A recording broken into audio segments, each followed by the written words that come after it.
首富的女儿掏出一堆钱砸在我面前，冷酷道：“10万1个月，我包你，答不答应？”同学们发出惊呼，我的眼前飘过几行弹幕：“来了来了，坐等男配见钱眼开答应包养。”笑死！果然农村来的没见过世面，女主只是为了气男主才来这么一出的，他还当真了。别急，后面他要不到钱跑去和女主闹，直接被女主一句话弄退学了。我抬头看了看面前举着钱的女主，当场倒下，开始满地打滚。好嫩爹，不要脸啊！包养俺们农村人！女主林婉瑜的脸绿了，围观的同学们嘴里发出吃瓜群众的惊呼声，有人当场就掏出瓜子磕了起来。而我，一个朴实的农村人，双手用力拍打着大腿，扯着嗓子喊：“领导，俺要找领导，俺是来上学的，谁敢包养我？给俺个说法，必须给俺个说法！”班主任闻声前来，一看这架势，吓得赶紧把我从地上扶起来。江小白，你这是干嘛呢？我立马指着林婉瑜，大声道：“老师，他要10万块1个月包养我。”林婉瑜刚才砸的钱还在地上摆着，人证物证俱在，她根本抵赖不得。但她作为本世界的女主，必定拥有顶配设置。她家里有钱有势，就算是校领导也要给她几分面子，怎么会把刚毕业的小班主任放在眼里？于是她清了清嗓子，做出满不在乎的样子：“老师，我和同学开个小玩笑，不犯法吧？”班主任看看林婉瑜，息事宁人道：“这里是学校，你带着这么多钱，不小心丢了算谁的？快收起来！好了，江小白，回教室去吧，快上课了。”弹幕再次出现，哎，剧情怎么变了？这里男配应该见钱眼开答应了，立马让女主请吃饭。男主看见了伤心大哭，然后男女主有个感情推进才对啊！对啊，男配缠着女主，让她请客吃人均1300的餐厅，撒泼打滚丢死人，我印象可深了。弹幕消失的一瞬间，林婉瑜弯腰把钱捡了起来，吊儿郎当道：“好了，江小白，和你开个玩笑，别生气了，请你吃饭赔罪怎么样？”话是对我说的，他的眼睛却看着不远处的男主王富贵，他们家保姆的儿子，校园版《傲慢与偏见》，红眼掐腰就输给命文学的主角之一。王富贵怀里抱着一叠练习册，脸上没什么表情，眼圈却已经红了，泪水盈盈，满眼心碎，看起来非常可怜。林婉瑜嘴角紧绷，像是恨不得立马过去强吻他。一时间气氛变得严情了起来，我深吸一口气，再次拍着大腿哭喊：“俺爷不让俺白吃白喝别人的，再说俺家也不差这一口吃的，你啥意思？是不是瞧不起农村人？靠嫩娘，你凭啥瞧不起农村人啊？”林婉瑜和王富贵有被我无语到。说来话长，我从小就能看到弹幕，那时我并不知道这玩意儿是什么。我对我爷说，我能看到别人看不到的东西。我爷当场领我去神汉那里看了一场跳大神，然后问我好了没。我是我爷带大的，他是对我最好的人，看他为了我的这点事儿担心给吃不好饭，我挺心疼，撒谎说我好了，但我还是能看到弹幕。不过这对我的生活没什么实际影响，因为我从小就是个文盲，不爱学习，好多字我都看不懂。我有时候都偷偷怀疑自己是个智障。这2年我爸妈做工程挣到钱了，把我和爷爷接到城里。爷爷说：“小白，来城里咱就好好学习，听见没？爷看别人家孩子上大学了都买电脑，咱也买好的。”爷和人打听了，叫啥苹果？是不？爷给你攒着钱呢。他温暖粗糙的手用力摸着我的脸，眼睛里满是疼爱，好像我是什么大宝贝蛋。爸妈离开农村之后生了弟弟，他们一家3口过得挺幸福。我和爷爷进城了，他们对我也不错，但毕竟不是从小在一起长大的亲人，我能感觉到我们之间的生疏。人的感情不是一朝一夕就能建立的，在我心里，我唯一的依靠还是爷爷。他对我有这么高的期望，我愁得一晚上没睡着，因为我害怕我爷发现我是个傻子。幸好我以前只是太贪玩了而已，我的智商还是正常的。经过一段时间的努力学习，我成绩有了明显进步。正在我暗自开心的时候，消失了很久的弹幕又出现了。我终于发现这世界是一本巨大的言情小说，而我江小白是农村来的恶毒男配，见钱眼开的跳梁小丑，因为惹男主掉眼泪就被女主逼退学，还被女配收拾的悲惨炮灰，靠他娘靠他爹靠他大妈和他家祖坟旁边的黄鼠狼。我江小白一个朴实的农村人，只想好好学习，当知识分子，考上好大学。自从包养风波以后，林婉瑜连着好几天都想接近我，她想让我替她澄清一下，因为现在所有人都知道她很没品。假如她包养男同学，男同学见钱眼开接受了，那她就是小说里的渣苏女霸总预备役。但她欺负农村来的男同学，拿钱侮辱人家，那她真有点该死了。校园女神的人气一夜之间一落千丈，她怎么能不着急？当然想让我帮她恢复名誉。不过我江小白现在有文化了，我能看懂弹幕了，我必须离主角团圆点。这天放学之前，林婉瑜又想拦住我，我站在教室门口，看她朝我走过来，嗖的一下抬起了手，就要往大腿上拍。林婉瑜浑身一哆嗦，一把握住了我的手腕。江小白同学，你别激动。林婉瑜咬牙切齿地说，能不能先不要拍大腿？我说靠嫩大娘，俺要回家，你干啥不让俺回家？有没有王法了？欺负人了？有没有人管管啊？领导，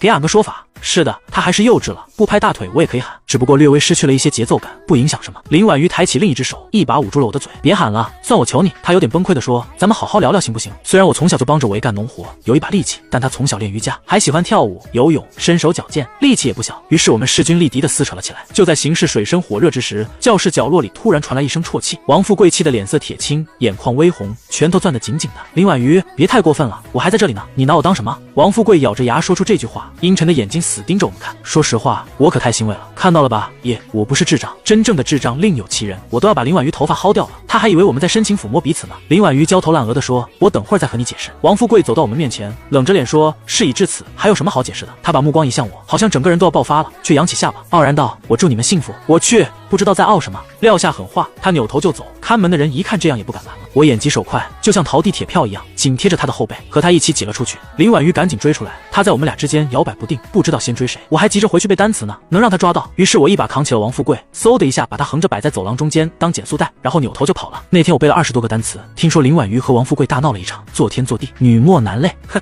他们在虚度光阴，我在当光荣的知识分子，我很骄傲。第二天我拎着我也给我准备的水果去上学，却发现自己座位上已经坐了个人，温婉秀丽，戴个无框眼镜，常年霸占第一的学神，智商超高，身世坎坷的女配尹婉清。弹幕再次活跃起来，来了来了，女配给男主出气来了。前面的剧情给我看沉默了，现在剧情能走向正轨了吧？女配逼男配给男主道歉，男主很感动，给女配送了个小礼物，女主醋疯了强吻男主，嘿嘿爱看。男配还以为自己魅力很大，和2个大美女纠缠不清呢，后来还去找人家闹，被人家当众打脸。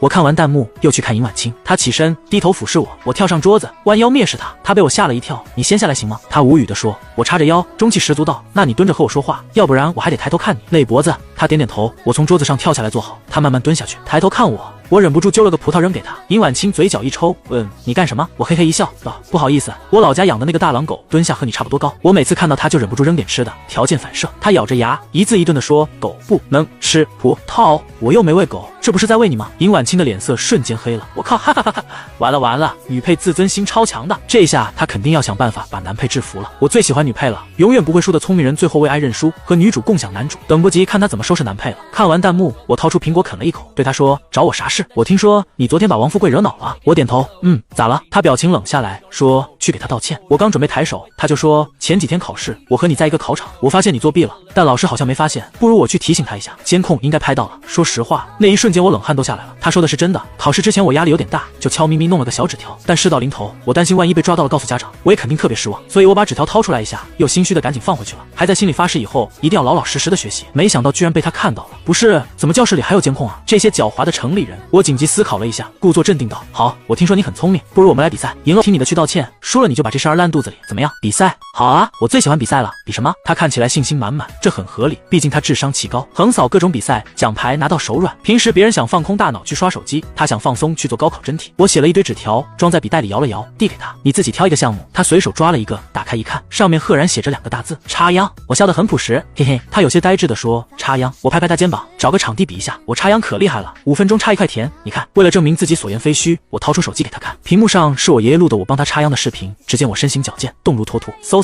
转瞬之间就插满了1块田。尹婉清的手微微颤抖，因为他这个智商奇高的人类，突然发现自己也有不会的事情，他不会插秧，这不公平。他咬牙切齿道，换个项目。我说可以，合理，你继续抽。他又抽了一个，和傻子聊天。对，我会和傻子聊天，我俩聊得可好了。你会吗？我又给他看第2段视频，是我进城之前和好朋友的珍贵合影。视频里傻子呜噜比划画。我说好，我会记得给你寄信的。你给我带啥礼物了？傻子用力点头，抬起手和我拉钩，又从兜里掏出一个大苹果塞给我。尹婉清，再换一个，学公鸡打鸣。我当场给他喔了一个。昏昏欲睡的同学们瞬间抬头，问谁把鸡藏书包里了。我冲他抬下巴，你来叫一个。我不会。尹婉清的声音有点发抖。我把桌子拍得直响。那你会啥？你不会插秧，不会和傻子聊天，还不会学打鸣，你说说你会啥？尹婉清脸色煞白，他如此聪明的一个人，以后连直升飞机都会开，拿奥数题当10以内加减法算。突然意识到自己居然有这么多不会的东西，而且他没有信心对我说一句这些很简单，我一学就会了。毕竟不是每个人都有和傻子沟通的顶级天赋。于是，在经历了漫长的内耗以后，尹婉清终于低声说：“我输了。”外面一阵狂风大作，卷起一堆树叶，仿佛他破碎的道心。我摆摆手说：“说了你就走，别来烦我了。”尹婉清却突然起身，双手撑在我桌子上，低头看我。我一撸袖子，怒道：“怎么着？输不起是不是？”不，尹婉清说：“你还会什么？都交给我吧，算我求你了。”江小白同学，说实话，我很震撼，我没想到这世界上还有人能好学到这种地步。怪不得弹幕说他以后会开直升飞机，会20国外语，还会修电冰箱，连和傻子聊天他都要学2手。修冰箱这种实用的技能，他当然要学啊。尹婉清彻底缠上了我，他每天跟在我屁股后面，鞍前马后，随叫随到，还主动提出资源交换，说要给我讲题，试图让我将一身的本事统统传授给他。但我谨记生存规则，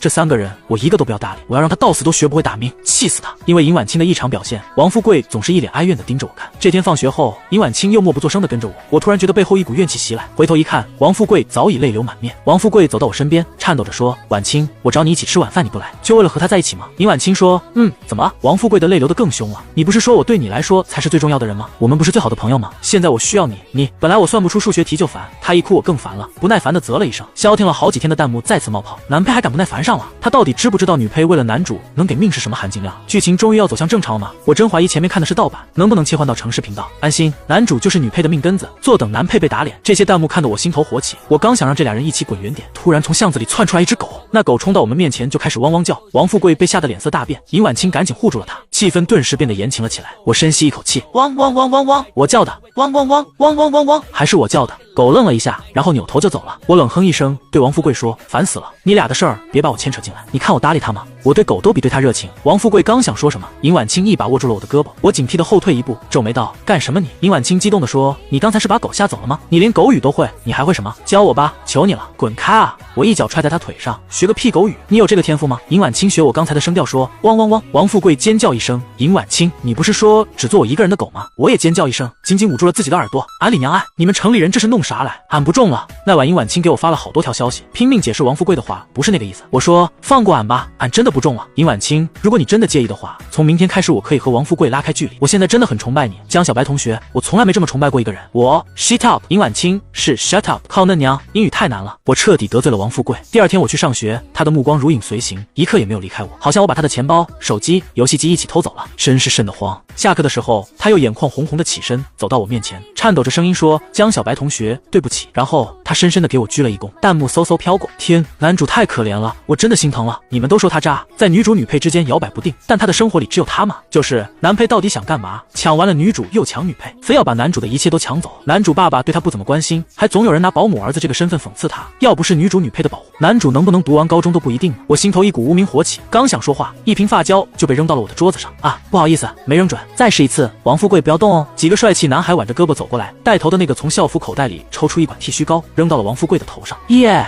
他故作姿态的和身边的男孩击了个掌。林婉瑜，这剃须膏送你用了，不用客气。我听说你爸爸的工资全都给你妈妈治病了，你是不是没零花钱啊？天，真的吗？王富贵这么惨啊？对啊，王富贵超可怜的，要不怎么整天闷闷不乐的呢？怪不得林婉瑜对他很不一般，原来是觉得他很可怜啊。林婉瑜冷着脸坐在一边看着这一切，我懂，他在等着王富贵求助，要不然现在俩人闹矛盾了，他上赶着多没面子。尹婉清也坐在一边看着，没有过来帮忙的意思，我也懂，他想学狗叫想疯了。在众人目光注视下，王富贵的眼泪瞬间如同黄河决堤奔涌而出，他捂着胸口，好像犯心脏病了似的，缓缓跪坐在地，瘦弱的肩膀上下颤抖，马上就要碎了。男孩们看他这样，一起嘻嘻哈哈笑了起来。怎么又哭了？哈哈，快拍快拍，对着脸拍，怎么弄得像演戏似的？还有人拿出小瓶古龙水往他这边扔，但砸到了我头上，砸就砸了。他非但没有道歉的意思，还不耐烦地冲我翻了个白眼，小声嘀咕：“靠，头这么硬，别把我古龙水搞坏了。”欺负王富贵，我不管；欺负我不能忍，我当机立断砸了回去。被砸的男孩捂着脑袋哎呦了一声，剩下几个男孩见状，一副反了你的样子把我围住。我深吸一口气，跳到课桌上躺好，开始左右打滚。靠嫩爹啊，欺负人了！告到中央，俺要告到中央。领导在不在啊？领导在不在啊？我声如洪钟，中气十足。没过一会儿，就引来了班主任。班主任嘴角一抽，道：“江小白，怎么又是你？”我趴在课桌上，无力地蹬了两下腿，说：“哼，那几个男生七嘴八舌地指责我拿古龙水瓶砸人。”我指着监控说：“查监控，看是谁先动手的。”最开始拿发胶砸人的帅气男生不耐烦地撇了撇嘴：“少在这里大呼小叫的，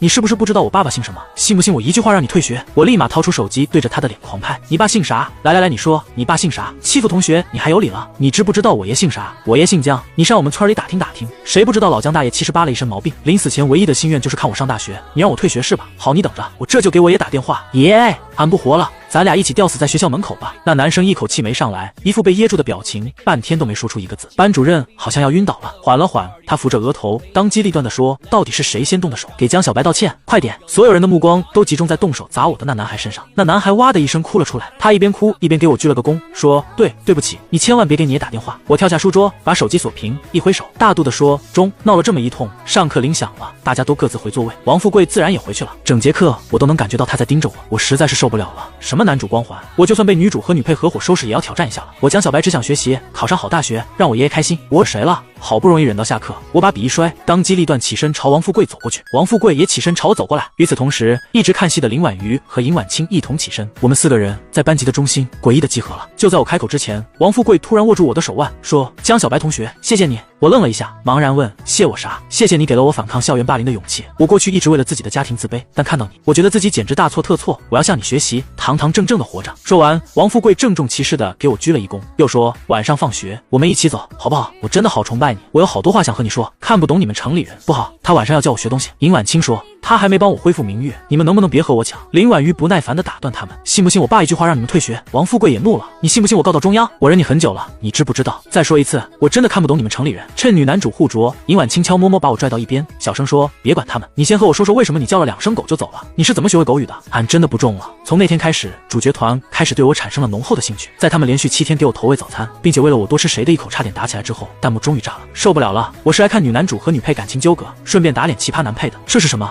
就是奇葩男配怎么拿了万人迷剧本？再说一次，我要切换到城市频道。没想到他们吵着吵着，风向突然变了。Shut up！ 我支持江小白手拿万人迷剧本，因为我觉得这俩女的都配不上男主宝宝，让男配和他们玩去吧。哼，我早就想说了，被女主爱上是什么好事吗？装货一枚啊！仔细一想，如果男配能代替男主吃苦，那也不错。后面要被女主虐身虐心，高考前夕被女主爸妈威胁，差点错过考试，长大以后还错过好几年，自己过苦日子。啪嗒一声，我的桌子上被拍了一个打包袋，我虎躯一震，抬头望去是林婉瑜，她抬抬下巴，故作姿态地说：“最近很火的网红面包，我叫人排队买的。”想到刚才的弹幕，我警惕地往后退了退。你对我献什么殷勤？我没那个时间帮你恢复名誉。你说那事儿，我已经不在乎了。林婉瑜一副无所谓的样子，那你天天跟在我屁股后面干嘛？林婉瑜嘴角向上勾了勾，俯身接近我，压低声音在我耳边说：“因为我突然觉得你很有趣，仔细看看，你真的挺帅的。”江小白，你成功引起了我的注意。他嘴里的热气喷到我耳朵上，我只觉得浑身的汗毛都炸了起来，但是我没有动。养过猪的朋友都知道，当一头猪情绪激动，开始满猪圈乱窜的时候，你千万不能大呼小叫，那样只会让猪更加激动，说不定会一猪头拱死你。我尽量小心地把脖子往后撤，和他拉开距离，脸上露出和善的微笑，说：“你先回座位去好吧。”诺，这面包你也尝尝。和我想的一样，他拿着我掰开的面包，心满意足地回到了座位，还回头冲我挑了挑眉。一般来说，拿猪食把猪哄回圈里之后，猪都会哼哼2声，表示自己很满意，这很合理了。但我没想到林婉瑜比猪难缠太多。作为这世界的女主角，她有钱有权，缺少家庭关爱，心理扭曲，谁被她喜欢谁倒霉。之前是王富贵，现在是我。她的小迷弟们开始疯狂找我麻烦，我辛辛苦苦做出来的笔记差点就被隔壁班男生丢进马桶。不过我拎着拖把追了他4层楼之后，就再也没人敢觊觎我的笔记本了。他们开始出阴招，比如说拿拖把抵门，把我堵在厕所隔间里，又或者造谣我和林婉瑜有什么不正当关系。在王富贵和尹婉清出面制止之下，局面乱成了一锅粥。有人说我男女通吃，以一己之力欺骗了3个人的感情。我在学校有了个外号叫狡诈的农村人。其实只要林婉瑜出面，那些小迷弟肯定就会住手的。但林婉瑜就是站在一边看戏，她在等我主动求她。那些等着看我笑话的人在弹幕上弹冠相庆，谁懂啊？看男配倒霉真的解气，让他抢戏，笑死！他不是挺能的吗？不会真的以为自己能入豪门吧？想多了。看着弹幕，我搓了搓手，起身走到林婉瑜面前，说：“过2天就放假了。”林婉瑜把腿从桌子上拿下来，点点头，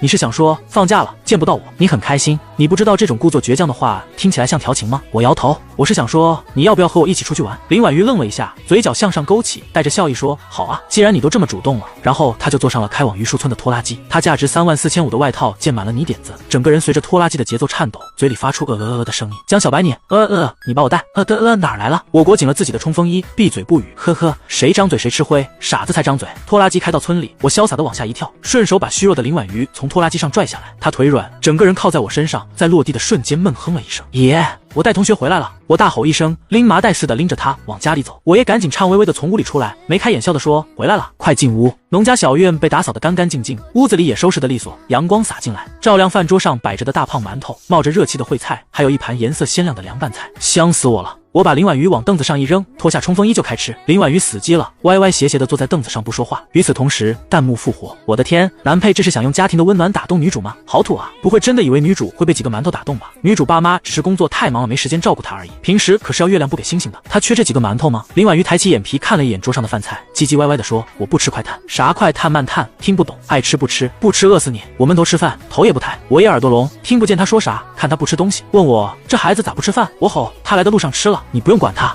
吃灰怎么不算吃呢？呵呵，吃饱喝足，我拎着林婉瑜直奔我家农田，扔给他一把锄头，说：“来干活吧。”林婉瑜终于缓了过来，不可置信地说：“干活？你叫我来干活的？”是的，我确实是喊他来干活的。虽然现在我家不缺钱，但我爷作为一个农民，对土地的感情是无法割舍的。他没事儿总在城里念叨，说放心不下这1亩3分地。我爸妈不理解，但我有一点理解，因为每个人心里都有一些放不下的东西。我最放不下的就是我爷对我的期待，所以最开始弹幕说我是什么恶毒男配的时候，我压根就没往心里去。我用力拍拍他肩膀，演得哄道：“你不是稀罕我吗？我也稀罕你，快来干活吧，宝贝儿。”林婉瑜一阵无语，我都成功引起你的注意了，你还不为爱翻地？宝贝儿，快点干吧，活这么多，今天拖明天，明天拖后天，你还想不想回学校上课了？林婉瑜瞬间警惕起来，后退一步道：“什么意思？你还不让我回学校了？我现在就打电话给我爸，让他开直升机来救我。”好好，你打，你坐飞机走，等开学以后，全校都知道你被猪拱了。坐在村头气得嗷嗷哭。林婉瑜怒吼：“我什么时候被猪拱了？哼，我都引起你的注意了，我说的话别人当然信啊！你再唧唧歪歪的，我还说你让驴踢了呢。”他指着我，纤细的手指微微发颤，你了半天，他认清现实，扛起锄头开始刨地，嘴里发出吭哧吭哧的声音。别说这小说女主就是体力好，赶上核动力驴了，没一会儿就刨完了一块地。活干完，他估计也是觉得刚才的表现有些丢人，随手擦了擦头上的汗，故作潇洒的抬头冲我挑眉。江小白，还以为你费这么大力气把我骗过来有什么大阴谋，就这么点活，现在干完了，你可以答应和我在一起了吧？有我在，以后学校里没人敢欺负你。我伸了个懒腰，活动一下疲惫的四肢，说地刨完了1/4。林婉瑜脸色一僵，强撑着道：哦，还剩3块地，那也不算什么。刨完了地，我再带你去收拾猪圈。你不知道我家的猪圈可大可大。林婉瑜再没说话，铁青着脸，吭哧吭哧刨完了地，浑身发软的被我带去了猪圈。看到里面没有猪之后，他松了一口气，但很快就被一只不知道从哪窜出来的猪撞飞了，场面蔚为壮观。宝贝儿，我冲过去把他扶起来，你没事吧？哎呀，这猪是我邻居家的，总瞎溜达，回头我说说他。林婉瑜已经被吓傻了，他指着不远处的猪高声道：猪。被猪拱过的朋友都知道，真正的猪一点也不可爱，离近了看还挺可怕，所以我很理解林婉瑜为什么一直在哆嗦。我怕他激怒了猪，赶紧劝他，你不要动呀。林婉瑜充耳不闻，推开我快步往外走，然后他又被猪拱了，当场扑街。我只好把猪赶走，再把他扶起来。宝，你闭嘴。他一把推开我，眼泪在眼眶里打转。你好恶毒，你不是人，我看走眼了，我要回家。我心想反正的也刨完了，你爱走不走，便点头道：好好好，你回。他从兜里掏出手机，想给家里打电话，却发现猪圈里没信号。他崩溃的摔了手机，一瘸一拐往外走，一路暴走到村口的井边，开始啪嗒啪嗒掉眼泪。弹幕再次出现在我眼前。我宣布，江小白不是奇葩雄精恶毒男配，他只会很平等的创死全世界。江小白轻轻调教了所有人，比王富贵不知道强到哪里去了，连王富贵也被江小白调教了。你们男主党到底在叫什么？什么用家庭温暖感化未来女总裁？你们想多了，人家只是想拿未来女总裁当驴用。江小白打响反对资本主义第一枪。我是10匹，我喜欢江小白。锁定在农村频道。林婉瑜哭了没一会儿，我爷就过来了。老爷子腿脚不好，颤颤巍巍的走过来，差点摔倒。这孩子哭啥？我爷问我，我大声说没啥。他也不知是听到了还是没听到，走到林婉瑜面前，用力擦掉她脸上的眼泪。好熟悉的动作，我记得我很小的时候，他也是这么给我擦眼泪的。我小时候很爱哭，但为什么哭，我已经有点记不起来了。我爷的手很粗糙，沟沟壑壑的，一只手就能装很多眼泪，所以3两下就把林婉瑜脸上的几行猫尿擦干净。和他说，小白下午不是带你出去玩了吗？是嫌农村不好玩，想家了？你不哭，明天让小白送你回去。不哭。然后他扶起林婉瑜，颤巍巍的带着她往家里走。我警惕的看着林婉瑜，因为根据弹幕透露的信息，林婉瑜这个鸟人就像所有言情小说女主一样，毛病巨多，洁癖，怕黑，挑食，还特别不喜欢和别人肢体接触。我心想，他要是敢嫌弃我爷，我就把他扔到猪圈里，让猪把他拱死。但也许是一下午的体力劳动，外加被猪拱消耗了他的全部体力，林婉瑜就像个小鸡仔似的，一点反抗也没有，被我爷扶着，微微弓着背往前走。一代女主落魄了，我哼了一声，跑到我爷右边挨着他走。走到村里的小卖部，我也停下，问老板要了2包虾条，2包干脆面，2包果冻，2包威化饼干，2包辣条，2桶香辣味的泡面，还有2根火腿肠。然后他从兜里掏出一个旧旧的塑料袋，是用过的味精袋子，也是他用了好久的钱包，又掏出里面的零钱，仔细数出来几张递给老板，也把饭做好了，你回去看他爱吃不？要是不爱吃，这还有好吃的，不哭啊。他扭头对林婉瑜说，爸妈还没发财的时候，我和爷爷得省吃俭用过日子，辣条泡面对别人来说是垃圾食品，对我来说就是国宴，我一哭，我爷就买这些东西哄我。估计他以为全世界的小孩都拿这些东西当宝贝。林婉瑜看着他装钱的味精袋子，张了张嘴想说什么，但最终只含含糊糊的发出的声音。我们仨回了家，饭菜在桌上摆着，呼呼冒着热气，依旧是香喷喷的炖菜、馒头和粥。林婉瑜迟疑着拿起馒头看了看，又看了我一眼，我筷子已经抡得飞起，忙里偷闲看他一眼，看我干啥？又不吃快炭了，那你自己烧水泡面去。林婉瑜哼了一声，劣质碳水还不如快炭呢。哼完，他咬了一大口馒头，开始抡圆了筷子，大口吃菜。我也看林婉瑜吃得这么香，还挺高兴，又去给我们炸了一盘油汪汪的土豆片。林婉瑜抻着脖子看土豆片，嘀嘀咕咕，我最近还减肥呢，然后一口干掉了小半盘。最后我们吃的东倒西歪，林婉瑜撑的都要翻白眼了，还是坚持着把最后一口馒头塞嘴里。我爷笑呵呵的问他，好吃啊？林婉瑜大声说，好吃，明天还吃馒头。我爷问，你明天不回家了？林婉瑜尴尬的开始收拾饭桌，试图转移视线。我俩把屋子收拾的差不多，我踢了踢林婉瑜的小腿，说，好宝，你不要这么叫我。林婉瑜立马跳起来，指着我说，我告诉你，我现在对你根本就没那个意思了，我根本就不可能和你这种心肠歹毒的男人在一起。那你还吃我家这么多馒头，你啥意思吗？林婉瑜怒吼，我都让猪拱了，吃俩馒头怎么了？我没忍住，扑哧一声笑了出来。林婉瑜嘴角抽抽了一会儿，也扑哧一声笑了出来。我俩坐在门槛上吃辣条，吃的满手满嘴都是油。我就想好好学习，考个好大学。你和你那群粉丝说，让他们不要再找我麻烦了，要不然我把你扔井里淹死得了。林婉瑜吃辣条吃的上头，鬼迷日眼的说，可以。我嘶嘶哈哈的说，你知不知道你挺烦人的？林婉瑜也嘶嘶哈哈的说，知道。那你为啥还这么烦人？我想找点存在感。啥？林婉瑜拆开火腿肠咬了一口，嚼嚼嚼嚼嚼嚼。我爸妈对我挺好的，我要什么他们给我什么，但是吧，他们总没时间陪我，偶尔我生病了或者闯祸了，他们才能抽空来关心关心我。我可能有点缺爱吧，总想吸引别人注意。你真有病，我评价。林婉瑜面不改色地说：“我这么高，这么美，家里还这么有钱，人家都说我像小说女主，小说女主有点病不是很正常吗？”我心想你真像了。她继续说：“不过我突然觉得还是没病更开心一点。今天干完活，吃完饭还有辣条吃，平平淡淡的，挺开心，挺踏实。明天还用不用收拾猪圈了？明天再说。你别抢我辣条，咋不撑死你啊？我都让猪拱了，吃点辣条怎么了？”有小虫子飞过，我抬起手赶走，却赶不走突然出现的弹幕。嘤，不知道楼上在嘤什么，但我也想嘤。你们俩是岁月静好了，尹婉清还在为了学不会狗叫失眠呢，王富贵还在网上鼓励大家反抗校园霸凌呢，他们自己加油吧。嘤。林婉瑜在农村住了10几天，就被他爸派人接走了，也不知道那辆一看就很贵的车是怎么翻山越岭开进村的。离开之前，林婉瑜在我家院子里走来走去，一副尿急的样子。我狐疑的看看他，你可以找个地方随便尿，又没人看，谁要撒尿啊？你这人！他气得不轻，气呼呼地说：“算了。”说完，他跑上车，从车里拿了2个袋子递给我。我接过来看看，这啥？一个是给你的，别天天穿你那个 Adidas 冲锋衣了；一个是给你爷的。走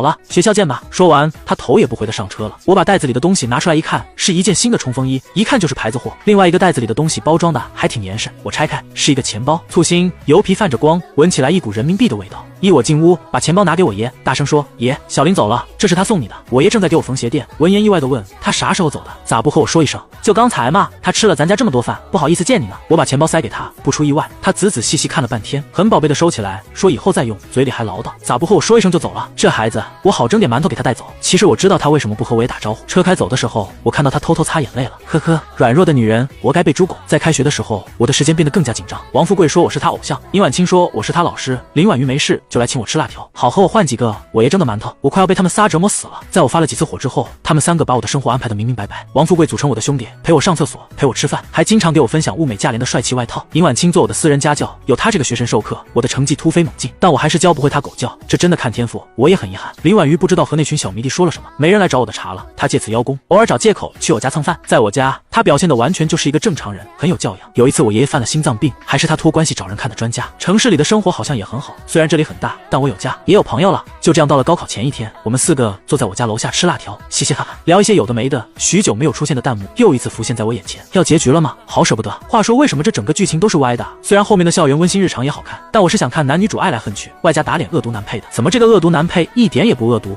不爱看农村频道的人，我和你没话说。没有异食癖，不喜欢江小白的人，我和你尿不到一个壶里。我去，难道没人发现吗？这篇文被改过，第1版里江小白根本不是被爷爷捡回家的，他就是被自己亲生父母养大的，他爸妈对他一点都不好，把他养成了个大奇葩啊！还有这个改动吗？那就很合理了。我嗦辣条的动作顿住，看着眼前的文字，一时之间大脑死机。捡回家，我是被我爷捡回家的，我不是亲生的吗？无数纷乱的画面出现在眼前，尘封的记忆再度活跃。我终于知道自己小时候为什么那么爱哭了，因为我不是亲生的，所以我害怕眼前这个陌生的爷爷，害怕陌生的家。我一直哭，哭到发高烧，哭到脑子都要坏掉了。看我哭得呆呆傻傻，养父母都劝爷爷这是个傻子，咋养？爸，孩子是怪可怜的，可我俩也不是不能生。我爷叹了口气说：“扔回去，谁要？怎么说也是一条人命。再说我看这孩子不傻，挺好呢。养父母进城了，他就一个人带着我，喂猪也带着，下地也带着。我哭，他去小卖铺买饼干哄我，问我好吃不？我吃着饼干忘了哭，龇牙冲他笑，举着饼干袋子说好吃呢，爷你也吃。我爷笑得很开心，用力摸我脑袋。谁说我们傻呢？多聪明，还怪知道心疼人。小白，以后好好学习，考个好大学啊！我不懂考大学是什么，但他说的话我都听，就叼着甜滋滋的饼干点头。喂，